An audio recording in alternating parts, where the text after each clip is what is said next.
tepat tanggal 17 Agustus, di hari Jumat itu, tahun 1945, jam 10 pagi, di Jalan Pegangsaan Timur, jangan lupakan, nomor 56. Nomor itu penting karena menunjukkan satu tempat tertentu.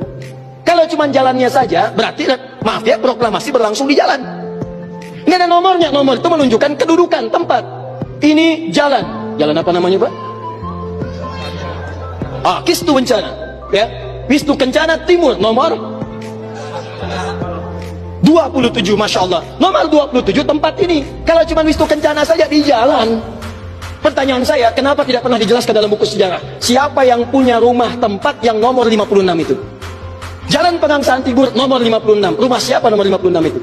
Ternyata itu rumah seorang pengusaha Muslim keturunan Yaman yang sangat cinta dengan negara kesatuan Republik Indonesia ini.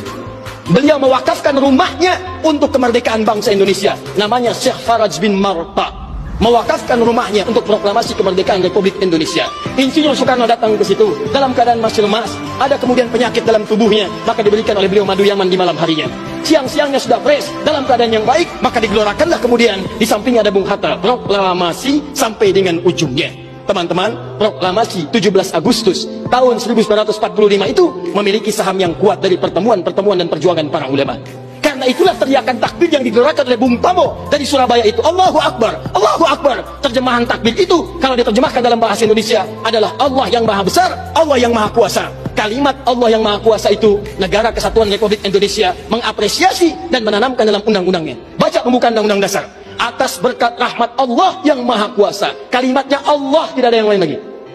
Atas berkat rahmat Allah yang maha kuasa, dan dengan didorongkan oleh keinginan luhur. Jadi keinginan luhur itu diletakkan di akhir setelah Allah yang maha kuasa.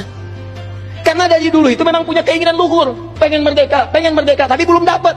Siapa kemudian yang mempercepat keinginan luhur itu? Allah yang maha kuasa. Atas berkat rahmat Allah yang maha kuasa, dan dengan didorongkan oleh keinginan luhur, maka rakyat Indonesia menyatakan dengan ini kemerdekaannya.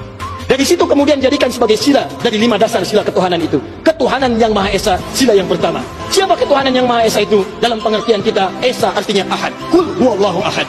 Ditafsirkan kemudian dengan perlindungan dari negara, pasal 29. Ayat 1 untuk dasar negaranya. Negara berdasar atas ketuhanan yang Maha Esa. Karena itu kalau di bumi Indonesia ini ada orang-orang yang anti Tuhan, ada orang-orang yang menolak ketuhanan, sesungguhnya dia sedang melanggar undang-undang. Dan pasal 29 ayat 2-nya, negara menjamin kita untuk menerapkan nilai-nilai ketuhanan dalam bentuk ibadah. Perhatikan bacaannya. Negara menjamin kemerdekaan tiap-tiap penduduk untuk memeluk agamanya masing-masing dan beribadah menurut agama dan kepercayaannya itu. Bagi kita, pengajian adalah ibadah. Sholat adalah ibadah. Zakat adalah ibadah. Taklim seperti ini adalah ibadah. Jadi taklim pun dilindungi oleh undang-undang, taklim pun didukung oleh negara, dan kalimat takbir pun itu adalah kalimat takbir yang tertulis dalam undang-undang dasar kita. Jadi kalau ada anak bangsa yang anti dengan kalimat takbir, itu artinya anak bangsa yang tidak mengenal perjuangan nenek moyang kita yang telah mewujudkan negara kesatuan Republik Indonesia. Takbir.